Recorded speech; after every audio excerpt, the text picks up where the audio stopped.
စီးပွားရေးနဲ့ပတ်သက်ပြီးအောင်မြင်ဖို့အတွက်အချက်၃ချက်လိုအပ်တယ်တဲ့အဲ့ဒီအကြောင်း၃ချက်လိုအပ်တယ်အကြောင်း၃ချက်ဆိုတာနံပါတ်၁ကဘာလို့ဆိုရင်နေတယတမ္ပန္နအမိကောင်းရှိရစီးပွားရေးလုပ်တဲ့ပုဂ္ဂိုလ်ရဲ့အမိကောင်းဆိုဒီမှာငွေကြေးဌာနကျွယ်ဝတဲ့ပုဂ္ဂိုလ်ကငွေကြေးထုတ်ဆောင်ပေးခြင်းဟာဒါအမိကောင်းလို့ခေါ်ရနော်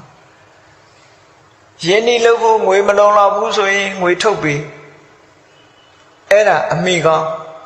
ခဏခေတ်မှာဆိုလို့ရှိရင်ပုဂ္ဂိုလ်အမိကောင်းနေမဟုတ်ဘူးဘဏ်တွေကနေထုတ်ချေးပြီးတော့စီးပွားလုပ်ကြဘဏ်တွေရှိခြင်းဟာနေတယတမ္ပန္နအမိကောင်းလောက်တကင်တတ်တဲ့ပုဂ္ဂိုလ်တွေဟာငွေကြေးဌာန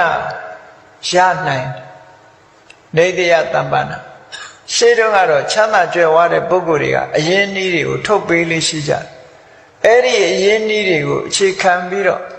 ရောင်းတတ်ဝယ်တတ်တဲ့ပုဂ္ဂိုလ်တွေဟာအမြတ်တွေရပြီးတော့ချမ်းသာကြွယ်ဝသွားကြတယ်ဒီလိုဆိုလို့အဲ့ဒါကိုနေတယတမ္ပန္နလို့ခေါ်တယ်အမိကောင်းရှိရမယ်ဟုတ်မဟုတ်ကိုယ့်အကိုစဉ်းစားကြည့်ပေါ့စက်ပိုင်နေနော်ပွဲစားတွေကိုမှဘလို့အမိကောင်းနေရှိလဲစဉ်းစားကြည့်ငွေကြေးဌာနလုံးလိုအပ်တာတဲ့အခါမှာထုတ်ပေးတဲ့ပုဂ္ဂိုလ်ဒါတွေကိုအမိကောင်းနေလို့ပြော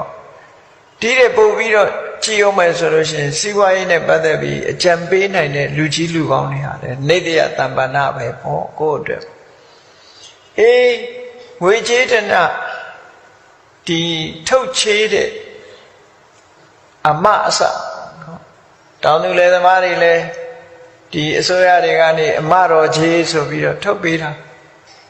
ဒါနေတယတမ္ပန္နထုတ်ပေးအတူနေနေနဲ့ထုတ်ပေးတဲ့အခါမှာလှုပ်တတ်ကြိုင်တတ်ရှိရင်ကြီးပွားတိုးတက်တယ်လှုပ်တတ်ကြိုင်တတ်မရှိဘူးဆိုရင်ကျွေးတင်တာနဲ့ဒုက္ခရောက်မှန်မှန်ကန်ကန်လှုပ်တတ်ဖို့လိုသည်ဒါကြောင့်မို့ထုတ်ချေးတဲ့ပုဂ္ဂိုလ်ငွေကြေးအရင်နီးပေးတဲ့ပုဂ္ဂိုလ်ရှိလင့်ကစားနောက်ထပ်လိုအပ်တဲ့အချက်တစ်ခုကဘာလို့ဆိုဝိဓုရကြိုးစားအထောက်မှုလိုအပ်တယ်စီးပွားရေးနဲ့ပတ်သက်ပြီးကြွကျင်လိမ္မာပြီးနေဗနာနာမအားဆိုတာလို့ကြိုးစားအထောက်ဖို့လိုအပ်တယ်ငွေကြေးတော့ထုတ်ယူထားပါရဲ့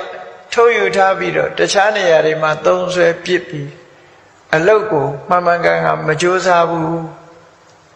အလုပ်ငန်းမကျွမ်းကျင်ဘူးဆိုလို့ရှိရင်လည်းအဲ့ဒီပုဂ္ဂိုလ်ဟာကြီးပွားတိုးတက်နိုင်စွာမရှိဘူး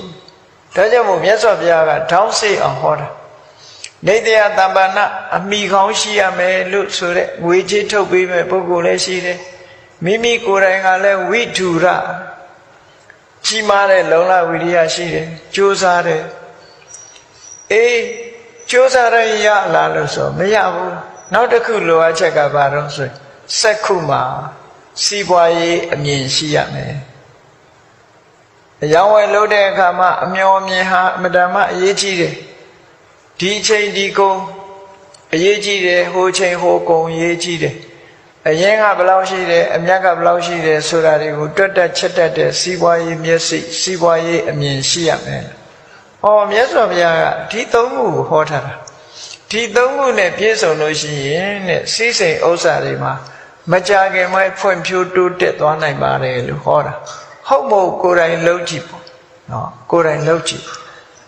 မြတ်စွာဘုရားကအစဉ်တိုင်းဘယ်လိုဟောတော့ဆိုစက္ခုမှာစီးပွားရေးအမြင်ရှိရမယ်နံပါတ်1ဝိဓုရအမြင်ရှိတဲ့အတိုင်းကြိုးစားအထောက်မှုရှိရမယ်နေတယတမ္ပန္နလိုအပ်တဲ့ငွေအရင်ဒီဥစ္စာတွေထုတ်ပေးတဲ့ပုဂ္ဂိုလ်ရှိရမယ်အဲ့ဒီ၃ချက်နဲ့သာညီရင်မကြခင်ပဲတိုးတက်မယ်လို့ဒီလိုဟောတာ